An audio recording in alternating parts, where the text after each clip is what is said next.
3 times he had woken up last night, but this time the sun was up. Donnie checked his phone for the clock. It was already 10:15. Donnie groaned. It was too cold to get up. He had his sleeping bag all nice and cozy, but what was the point sleeping away the entire day? He reluctantly got out of his sleeping bag and quickly threw on his coat. He unzipped the door and stumbled out of the tent. It was sunny, if anything, but the wind was atrocious. It was making the tent go haywire. He looked over and saw the others had their breakfast. He walked over and stood next to the fire pit. "I didn't start you any eggs 'cause you were sleeping. You know, they would have gotten cold." Mikey waved his tongue around, picking at the charcoal pieces that were still glowing red. "I can start you some now if you like." Donnie looked at Mikey, then looked at the coals. The fire was completely out, and he didn't want Mikey to build another fire just to cook a couple of eggs. No, it's okay. I'll have something else," Donnie said as he walked over to the picnic table. He grabbed a couple pieces of bread and put a slice of cheese in between. It looked stupid, but it was a cheese sandwich nevertheless, not grilled. About an hour after having his breakfast, the others were starting lunch. Good old turkey sandwiches, without avocado this time. "Hey, Donnie, are you hungry?" "No." "Okay, we'll pack your sandwich away for now later, then." Donnie ran his finger through the dirt. He felt like he was missing something he forgot to bring.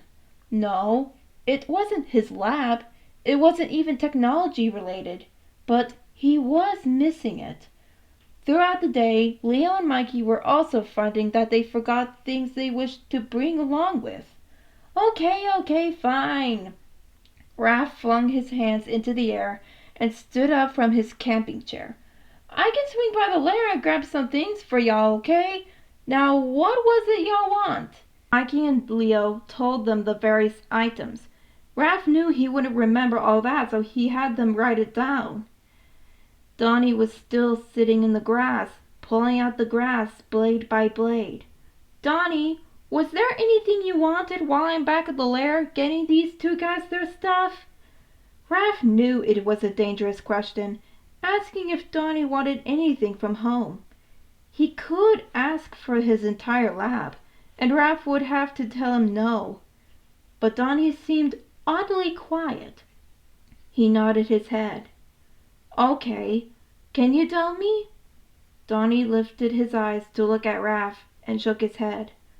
"Okay, I'll just bring you back with me so you can grab it yourself. Sounds good?" Donnie stood up, and it seemed like he was ready to go. So Raph took Donnie back to the taxi rocket to the lair with him.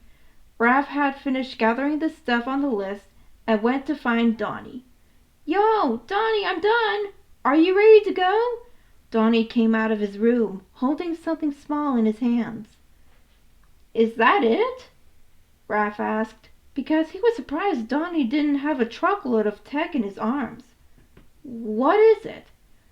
Donnie slowly opened his hands to reveal an Atomic Lass action figure.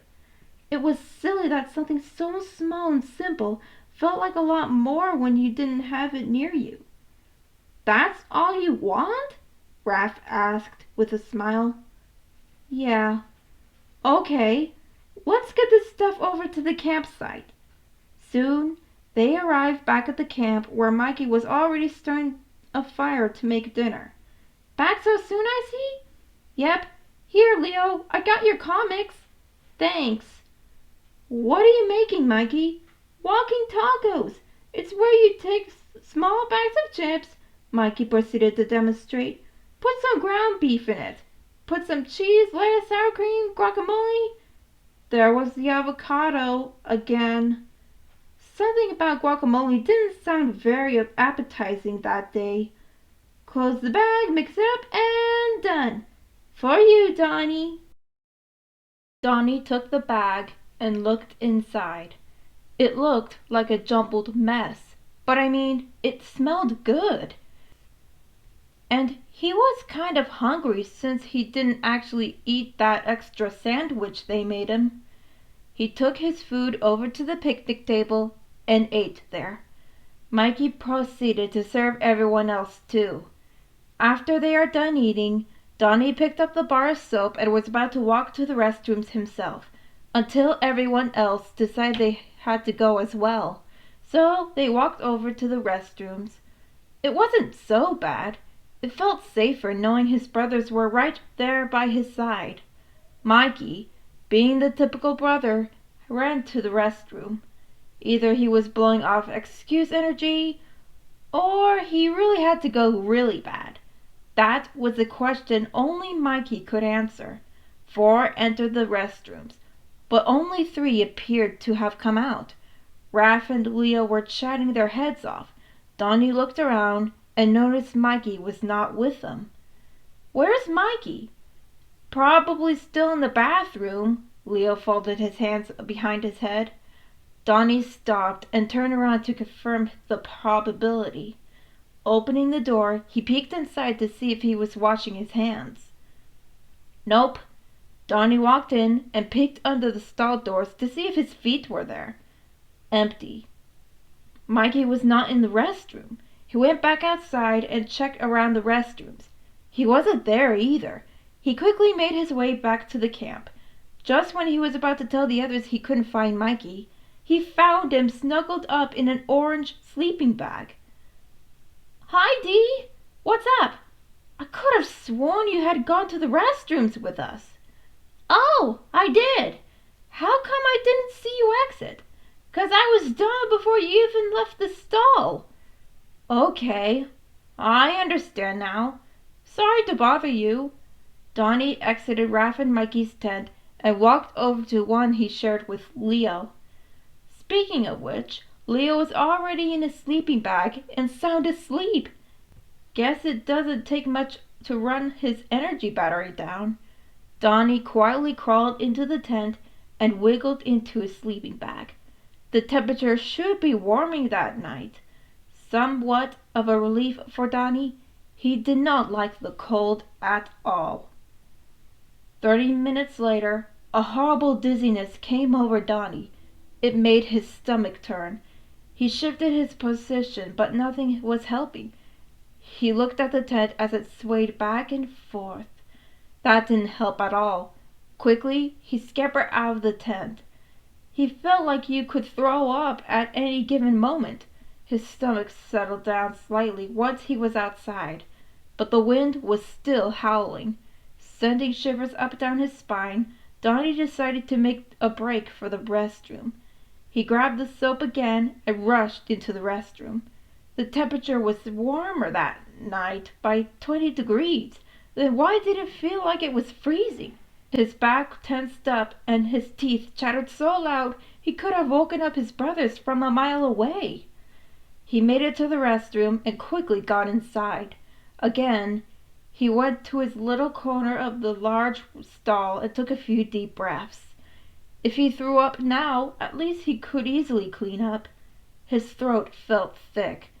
If he had just a little water to drink, that would fix everything, right? But he left his bottle in the tent. He started to think about the food he ate. At that moment, food sounded like the most disgusting thing ever. Thinking about it made him feel sicker. He took a few more deep breaths, hoping to calm down the storm building up in his stomach. Slouching over made it hard for him to breathe, but sitting straight made his head spin.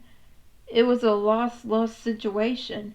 All he could do was pray that it'll go away. An hour later, he sat in the bathroom stall, and finally, it felt like the dizziness left. He got up and briefly used the bathroom while he was still in there. Washing up, he could feel he wasn't cold anymore. And when he walked outside, the temperature felt better. Still a little chilly, but it was manageable now. Donnie made it back to the tents. Opening up his tent, he saw Leo sleepily sitting up. Donnie stared at him. but Leo just stared into nothing. Before Donnie could ask if anything was wrong, Leo settled back down in his sleeping bag and pulled it up as high as it could go. Donnie saw that he looked a little cold since he wasn't wearing his coat to sleep. Donnie grabbed a small blanket from the side and draped it over. Leo stirred, but looked comfortable. Donnie proceeded to climb into his sleeping bag and drifted off to sleep for the night.